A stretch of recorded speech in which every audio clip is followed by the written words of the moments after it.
Chinese media reported on September 1st that a woman in Shanghai took 2 time deposit slips totaling more than $200,000 or 1.6 million yuan to a bank to withdraw money. Unexpectedly, the bank staff confirmed the deposit slips were fake. The police then arrested the husband. Ni Shiwen, an employee of China Post Savings Bank Shanghai branch, said it was the first time a counterfeit deposit slip was found. According to bank staff, Ms. Li, the holder of the deposit slip, rushed to the bank counter. She demanded the transfer of $200,000 on the certificate of deposit to be cashed out as soon as possible. The banker checked the authenticity of the certificates of deposit and found that the bank system did not have the data for these certificates of deposit. The staff said that, because of the customer's spirit and worry about being cheated, she reported the case to the police. Ms. Li, the certificate owner, said that in April last year, she asked her husband to send $160,000 or 1.1 million yuan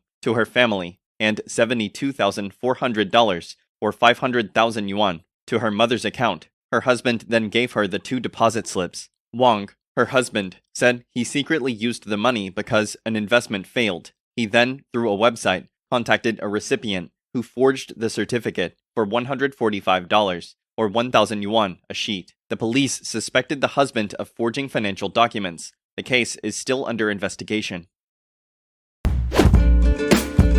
不见得一定纠结在这种军事的方法上面，不对称是一个概念，它不是一个战法。中华民国前线离岛金门守军9月1号首度击落来侵扰的中共无人机，前参谋总长李喜明肯定国军，借此让整个世界知道台湾忍无可忍，但提醒还有其他创意的不对称思维能反制中共的认知作战。假设他的无人机来了，你把它亮出来说，希望中国大陆能够像台湾是一个自由、民主、平等、人权的一个社会，让我们和平共处啊！希望中国大陆改变他自己，不要变成一个集权专制的国家，不要在一党专政永远，然后亮出我们的国旗。你认为无人机拍了那些影片以后，他会抛给你们来影响我们台湾吗？李喜明表示，面对中共灰色地带行动，需要戒慎冷静看待。他再怎么样，他就是吓唬你，你只要不要被吓唬到，就比较没问题。他毕竟不是一个生与死的生存威胁。我们如何营造他做这个事情是人神共愤、天理不容，全世界都无法接受这种事情，才是我们必须要操作的方向。李喜明认为，中共破坏台湾海峡中线的潜规则，使两岸之间避免误判、防止意外的机制越来越脆弱。中共至今还没有进犯台湾，有4大原因：台湾海峡的天堑深沟难以进攻，中共内部不稳无暇顾及，美国因素以及区域国家的高度关切。他出版新书强调，不对称的整体防卫构想就是台湾的胜算。不懂得如何嚇阻别人，你如何避免战争？我们要告诉中共的领导人，这场仗你打了，你占不到便宜，没有意义打，不要打，这就是台湾的胜算。最大的嚇阻力量就是台湾能够团结一致。新唐人亚太电视林玉堂、张东旭，台湾台北报道。我的书上已经有讲过，他曾。Chinese property giant Country Garden Holdings reported a 96% drop in profits in the first half of this year as the real estate crisis is sweeping through the country. In a document filed on August 30th, Country Garden said its unaudited net profit plummeted to 612 million yuan, $88.5 million in the first 6 months of 2022, from nearly 15 billion yuan, nearly $2.2 billion a year earlier. This is the company's biggest decline since its listing on the Hong Kong Stock Exchange in 2007. The developer's core net profit decreased 68% from the same period last year.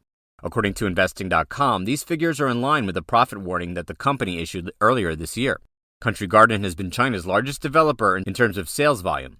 Between January and June, the company's revenue fell 31% to 162 billion yuan. According to Country Garden, the poor performance resulted from big real estate challenges, including sluggish demand and falling property prices. The COVID lockdown and the pandemic containment measure in China has weighed on property prices, making people more hesitant to invest in this sector. In addition, the Chinese government has cracked down on real estate leverage since 2020, targeting developers that rely heavily on debt for growth.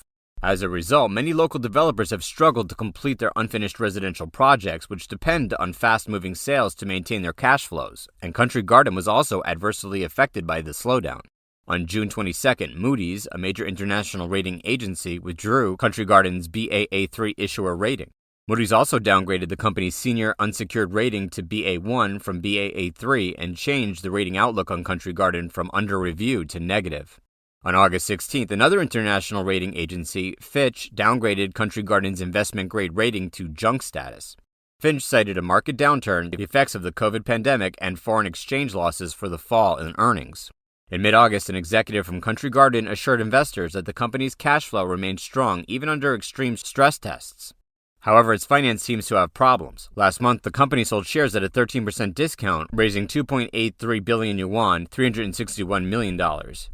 It used some of the proceeds to repay offshore debt. According to the Bloomberg Billionaires Index, Country Garden's majority shareholder, Yang Huiyang, had her wealth cut sharply from last year. On July 28th, Yang Huiyang, Asia's richest woman, saw her net assets plummet to $11.3 billion from $23.7 billion last year, representing a drop of more than 52%. And this is the base where those 4 missiles were fired by China for the first time to land over here to the east in the ocean. 国际高度关注台海局势，美国广播公司资深记者伍德拉夫特地搭机来到中共军演飞弹落入台湾东部海域旁的花莲空军基地以及金门，采访了国防部发言人孙立方，并实地探访民众反应。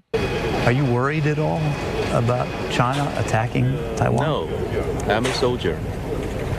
To protect our nation is my responsibility. 我们这么20几年，他每天都喊都狼来，我们不怕。对啊，还是要靠自己啊，要不怎么办？如果他遇到了，他一直来，你没有反抗他，他就会越过分啊。近日，紧邻中国厦门的小金门烈屿遭到中共无人机侵扰，国军除了用石头攻击，也成功以实弹射击击落。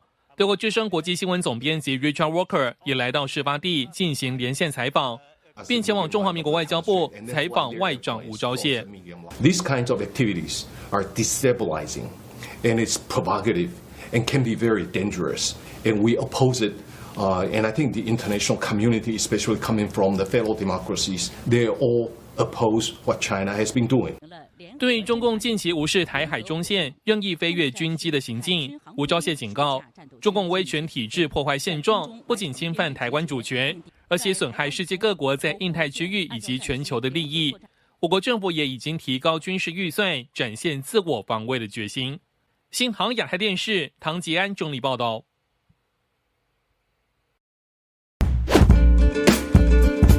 Due to a mistake in delivery from a shipper, a woman in central China received a dead baby tiger instead of the fresh food she ordered online. A recent report that a woman named Liu from Xi'an, Shanxi province found the dead tiger cub inside a package sent to her. After Liu called the police, they arrested 2 suspects who traded the dead cub. According to the report from the social media account of Xi'an Railway Transportation Procuratorate, the incident happened on July 31st, 2017, when Liu received a call from a shipper. Liu thought that what she was about to receive was the fresh food she had purchased online, but when she opened the package, it turned out to be a dead tiger. Then she called the police. After the police conducted an investigation, the suspects Chen and Hao were arrested. According to the suspects' confessions, Chen lived in Anhui province, where there were many circus performances. The circuses trained animals such as lions and tigers. After inquiring from various sources, Chen contacted a circus trainer named Li.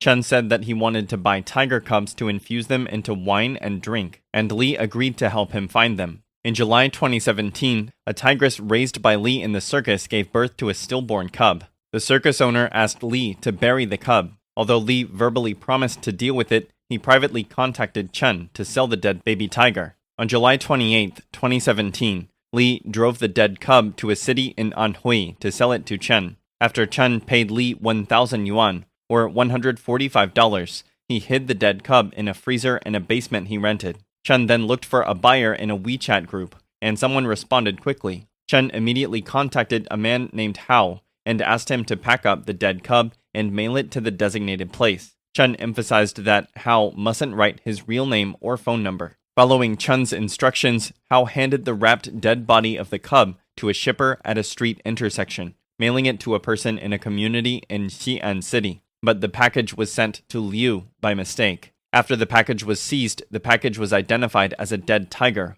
the rare and endangered wild animal. The overall benchmark value for one tiger is 1 million yuan, or about $145,000. The cub involved was part of an artificial insemination program. Recently, the Xi'an Railway Transportation Court has made a first instance judgment. The court supported the charges made by the Xi'an Railway Transportation Procuratorate, adopting its proposal to determine the sentencing. The defendants Chen and Hao were sentenced to 5-year prison terms on conviction of endangering precious and wild animals. Chen was fined 10,000 yuan and Hao was fined 2,000 yuan. The judgment is now in effect. Prosecutors stressed that the destruction of wildlife resources, whether for food, medicine, or trade, is prohibited by law.